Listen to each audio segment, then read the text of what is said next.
అందరికీ నమస్కారం. నా పేరు కీర్తి వాల్డ్రేవు. నేను డాలస్ నుంచి మాట్లాడుతున్నాను. ముందుగా అందరికీ ఉగాది శుభాకాంక్షలు. ఈ సంవత్సరం పేరు పరాభవనామ సంవత్సరం. ఈ పరాభవనామ సంవత్సరంలో కుంభరాశి వాళ్ళకి ఎలా ఉందో ఇప్పుడు చూద్దాం. కుంభరాశి వాళ్ళకి ఈసారి ఆదాయం 2, వ్యయం 8, రాజపూజ్యం 4, అవమానం 2. ఈ రాశి వాళ్ళకి 4 పెద్ద గ్రహాలు గురువు, శని, రాహు, కేతు ఎలా ఉన్నారో ఇప్పుడు చూద్దాం. ముందుగా గురుగ్రహం జూన్ 1, 2026 వరకు మిథున రాశిలోను, జూన్ 2, 2026 నుంచి కర్కాటక రాశిలోకి గురుడు ప్రవేశిస్తున్నాడు అన్నమాట. కర్కాటక రాశి కుంభరాశికి 6వ స్థానం, 6th హౌస్. 6th హౌస్ ఏమి ఇండికేట్ చేస్తుంది అంటే శత్రు, రుణ, రోగాల్ని ఇండికేట్ చేస్తుంది అన్నమాట. సో ఎప్పుడైతే గురువు 6th హౌస్లోకి ప్రవేశిస్తున్నాడో మీకేమైనా అనారోగ్య సమస్యలు ఉంటే అవన్నీ తొలగిపోతాయి అన్నమాట. అవన్నీ తొలగిపోయి మీకు మంచి ఆరోగ్యము, మీ ఆరోగ్య పరిస్థితి ఇంకా బెటర్ అవుతుంది అన్నమాట. సో ఏమైనా మీరు అనారోగ్యం ఫేస్ చేస్తే కనుక మీకు అవన్నీ క్లియర్ అయిపోయి మీరు మంచిగా ఆరోగ్యవంతంగా ఉంటారు ఈ సంవత్సరం అంతా. అలాగే రుణాలు, డెట్స్, ఏవైనా లాంగ్ స్టాండింగ్ అంటే ఎప్పటి నుంచో పెండింగ్లో ఉన్న డెట్స్ కానీ రుణాలని వాటిని కూడా మీరు ఈ సంవత్సరం క్లియర్ చేస్తారనమాట. ఎందుకంటే గురువు కుంభరాశికి ద్వితీయ లాభాధిపతి అనమాట. సో ధనకారకుడు అయినటువంటి గురువు 6వ స్థానంలో ఉన్నాడు కాబట్టి, పైకి ఉచ్చ స్థానంలో ఉన్నాడు కాబట్టి మీకు ఫైనాన్షియల్గా కొంచెం కలిసి వచ్చి మీ పాత బాకీల్ని కానీ పాత రుణాలని కానీ క్లియర్ అవ్వడానికి ఆస్కారం ఉందన్నమాట.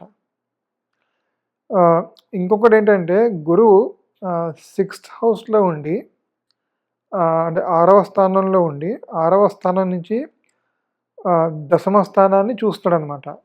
10వ స్థానం అంటే ప్రొఫెషన్.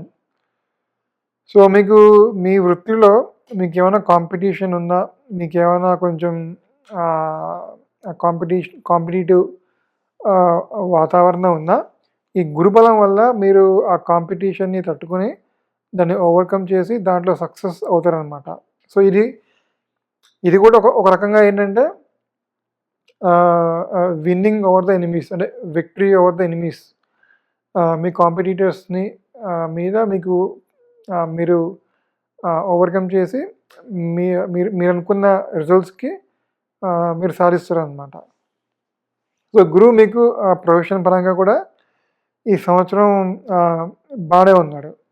సో మొత్తానికి ఈ గురువు సంబంధించినంత వరకు మీకు ఏమైనా రుణాలున్నా, మీకు ఏమైనా అనారోగ్య సమస్యలున్నా అవన్నీ క్లియర్ అయిపోయి మీకు ఈ సంవత్సరం అంతా బాగానే ఉంటుందన్నమాట. సో ఇది గురువుకి సంబంధించిన ఫలితాలు. సో నెక్స్ట్ మనం ద మెయిన్ ప్లానెట్ శని భగవానుడి గురించి చూద్దాం. శని భగవానుడు ఈ సంవత్సరం అంతా కుంభరాశి వాళ్ళకి ద్వితీయ స్థానంలో సంచారం. సో వీళ్ళు ఏలినాటి శని పీరియడ్లో ఉన్నారు. కుంభరాశి వాళ్ళు ఏలినాటి శని పీరియడ్లో ఉన్నారనమాట. సో వీళ్ళకి ఏంటంటే 2nd హౌస్ ఏమి ఇండికేట్ చేస్తుంది అంటే కమ్యూనికేషన్, కుటుంబ స్థానం, మన వాక్కు, ఫైనాన్స్, దీన్ని ఇండికేట్ చేస్తుంది అన్నమాట. సో కుంభరాశి వాళ్ళు కొంచెం మాటల విషయంలో కొంచెం జాగ్రత్తగా ఉండాలన్నమాట. అంటే అన్నెసరీగా మాట్లాడకుండా కొంచెం పొందిగ్గా ఎంతవరకు అవసరమో అంతవరకే మాట్లాడితే బావుంటుంది. అంటే మీరు ఎక్కువగా మాట్లాడితే మరి అది అన్నెసెసరీ వివాదాల్లోకెళ్తుందది. సో, అట్లా కాకుండా మీరు తక్కువగా మాట్లాడుతూ లిమిటెడ్‌గా మాట్లాడితే అది బెటర్‌గా ఉంటుంది. సో, సెకండ్ హౌస్‌లో శని కాబట్టి కొంచెం కుటుంబ బాధ్యతలు కూడా మీకు పెరగడానికి ఆస్కారం ఉందనమాట. కొంచెం ఇంటి విషయాల్లో కానీ, లేకపోతే మీ మదర్ గారి విషయాల్లో కానీ, కుటుంబం సంబంధించిన విషయాల్లో కొంచెం రెస్పాన్సిబిలిటీస్ పెరగడానికి ఆస్కారం ఉందనమాట. అదేవిధంగా ఫైనాన్స్ అంటే సెకండ్ హౌస్ ఏంటంటే ఈ మనీ కూడా ఇండికేట్ చేస్తుందనమాట. సో, కుంభరాశి వాళ్ళు ఈ సంవత్సరం కొంచెం ఫైనాన్షియల్ డిసిప్లిన్ మెయింటైన్ చేస్తే బెటర్.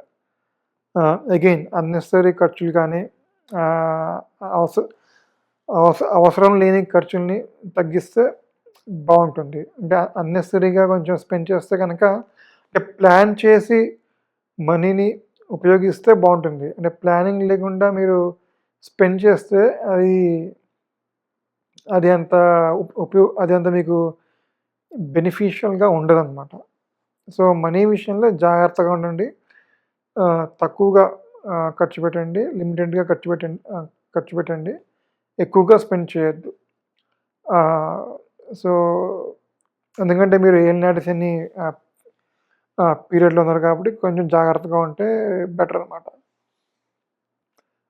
ఈ శని గ్రహం యొక్క నెగెటివ్ ఇంపాక్ట్స్ పోవాలంటే కనుక మీకు దగ్గరలో ఉన్న శివాలయానికెళ్ళి ఖచ్చితంగా శివుడికి అభిషేకం మాత్రం మీరు ఖచ్చితంగా చేయిస్తే బావుంటుంది. సో, ఇది శని గురించి ఫలితాలు. నెక్స్ట్ రాహు, కేతువు. ఈ రాహుకేతువులు డిసెంబర్ 5, 2026 వరకు రాహు కుంభంలోను, కేతు సింహంలోను, డిసెంబర్ 6, 2026 నుంచి కేతు కర్కాటకంలోను, రాహు వ్యయస్థానంలోను ప్రవేశిస్తారనమాట. సో, ఈ కాంబినేషన్ కూడా కొంచెం మీకు ఖర్చుల్ని చూపిస్తుందనమాట. సో, కొంచెం ఎక్కువగా స్పెండ్ చేయడం, లేకపోతే అన్నెసెసరీ ఎక్స్‌పెండిచర్స్ మీకు రావడం అన్నది రాహు ఇండికేట్ చేస్తున్నాడనమాట. సో, ఖచ్చితంగా కుంభరాశి వాళ్ళు ఈ సంవత్సరం కొంచెం ఫైనాన్షియల్ డిసిప్లిన్ మెయింటైన్ చేస్తే అంటే కొంచెం జాగ్రత్తగా మనీ మనీ మ్యాటర్స్ డీల్ చేస్తే బావుంటుంది. కానీ అంటే ఎవరైనా ఫారిన్‌కెళ్ళాలనుకున్న వాళ్ళు, లేకపోతే ఫారిన్ కోసం ట్రై చేస్తున్న వాళ్ళకి ఇది ఒక మంచి పీరియడ్ అనమాట. సో, ఖచ్చితంగా ఫారిన్‌కి వెళ్దాం అనుకునే వాళ్ళకి ఇది అనుకూలం.